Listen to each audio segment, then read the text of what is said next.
I'd like to go over a quick video here to show you how to access YouTube's auto-translate feature for subtitles.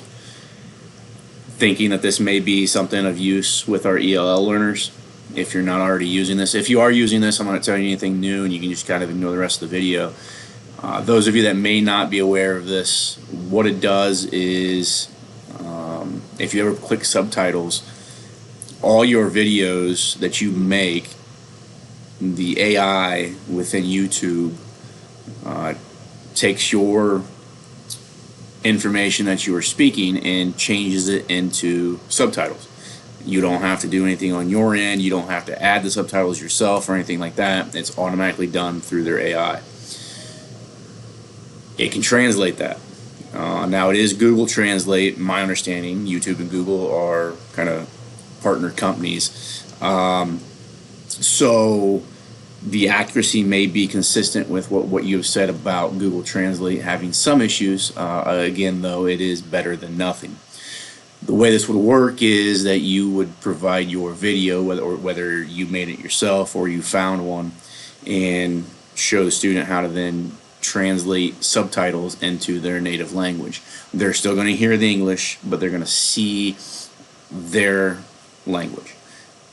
My thought is working with some of these students. Obviously, math, I think, is a little bit different. Math is pretty consistent across the board, and within YouTube, it's pretty easy to find content that is directly related to what I'm teaching.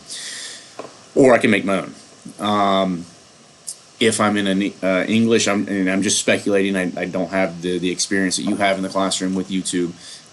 It may be more difficult to find what I am specifically talking about in an English or social studies class, to find maybe the document that we're talking about, or whatever the passage is that we're reading in that class.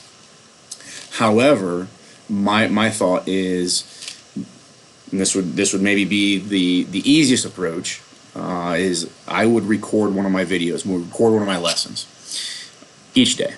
And my mind, where my mind is with our ELL learners, is that right now, maybe they're, the fact that they might be a day or two or three or a week or so behind the rest of the class, that's okay.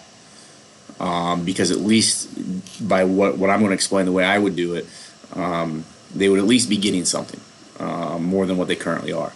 So my thought is I record my lesson, I upload it to YouTube, and then during my class the next day or a couple days down the road, they are kind of on an independent learning with my video, but they're listening to it, maybe in their headphones or whatever it may be, and they've got their native language subtitles in it, and they're working through that lesson. And maybe it takes more than one day to get through a lesson. Maybe it takes 2-3 days to get through one lesson. It is what it is. But maybe that might be of some benefit to those students. Again, that really the only added work that would be on our end would be record the video and post the video. But other than that, and maybe some of you already have that stuff from when you posted videos during the COVID year, that we were kind of that hybrid format with some students online, some students in person. Show you how to do this. It's pretty easy, pretty quick within YouTube. Again, just find your video that you're looking for. You're going to go down to the settings gear here, click on settings. Right now I'm going to go to subtitles, closed caption, click that. I'm going to go to English auto-generated. And basically that's just going to give me, so you see automatically gave the captions here of the English, okay? And it's pretty accurate. If you record your own video and then turn that on, you'll find out that it's pretty accurate.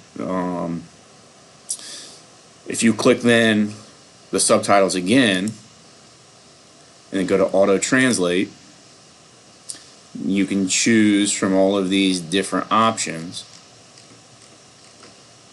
So I'll come down to Thai.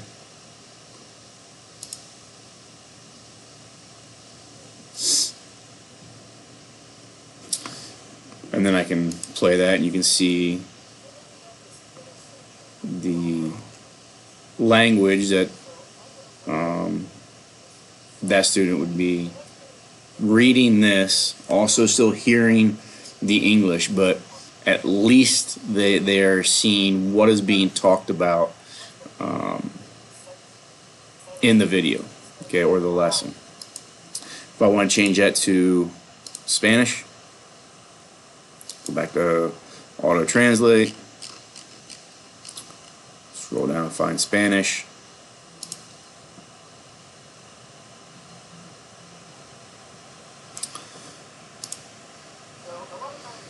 And when you see that translates, okay? Now this might be something that maybe Jesse and Cynthia know a little bit more about. I don't know. I haven't asked them whether they can look at this and see, you know, how accurate is it?